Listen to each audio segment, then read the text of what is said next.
Mes cheveux laissent tomber des bonbons et ma famille dit qu'ils ne valent rien. Mon père secoue la tête chaque fois que des gommes sucrées tombent de mes cheveux. Tu ne vaux rien et tu mets du désordre. Mes sœurs éclatent de rire. Des sucettes tombent de mes mèches sur le sol parfaitement propre. Ramasse tes déchets, lance ma mère d'un ton sec. Je ramasse silencieusement mes bonbons sans répondre. Un matin, de riches invités viennent chez nous. Ma mère veut leur montrer sa famille parfaite, mais mes bonbons fondent sur le sol brillant. Un invité glisse et tombe devant tout le monde. Toute la pièce pousse un cri de surprise et le visage de ma mère devient rouge de honte. Tu nous as humiliés. Elle m'attrape par le bras, me traîne jusqu'à la porte ouverte et crie « Sors d'ici et ne reviens jamais !» Mon père jette mon sac dehors. Mes sœurs me regardent depuis la fenêtre en souriant. Je reste seule dans la rue déserte. Mes bonbons fondent inutilement sur le sol. Je marche jusqu'à ne plus pouvoir avancer. Une femme me voit pleurer et s'approche. Elle met la main dans son sac, puis s'arrête. Les mendiants ont leur place dans la rue, dit-elle avec mépris. Personne ne veut aider la fille aux cheveux en bonbons. Puis un garçon de mon âge me trouve recroquevillée en larmes. Il s'agenouille et me tend un morceau de pain encore chaud. Tu as l'air d'avoir tellement faim, dit-il avec un sourire bienveillant. Il s'appelle Milo et lui aussi est sans abri. Je peigne mes cheveux et des bonbons tombent tristement. Milo ouvre de grands yeux et ramasse une sucette colorée. C'est incroyable! Il goûte le bonbon et se met à rêver. On pourrait les vendre, dit-il en me prenant les mains. Nous installons une petite table au coin d'une rue très fréquentée. Je peigne mes cheveux et remplis un panier en bois de bonbons. Les enfants accourent. Dès qu'ils les voient, ils achètent des bonbons et en veulent toujours plus. Milo compte notre argent avec un immense sourire. Pour la première fois de ma vie, quelqu'un croit en moi. Notre petite table devient un modeste stand. Puis, le stand devient une vraie boutique. Des gens viennent de très loin, juste pour goûter nos bonbons. Milo s'occupe de l'argent et moi, je fabrique les bonbons. Notre boutique devient l'endroit préféré de toute la ville.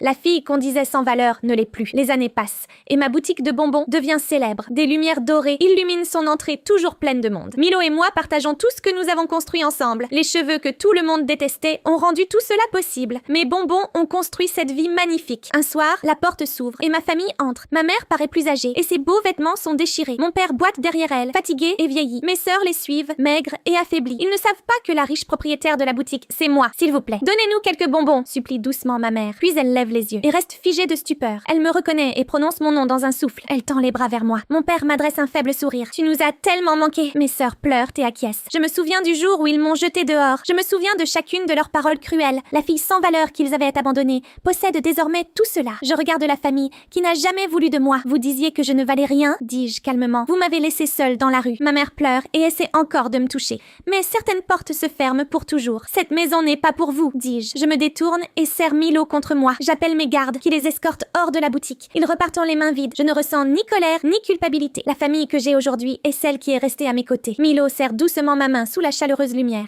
Le véritable trésor n'a jamais été le sang ni la beauté. C'était le garçon qui a su voir ma véritable valeur.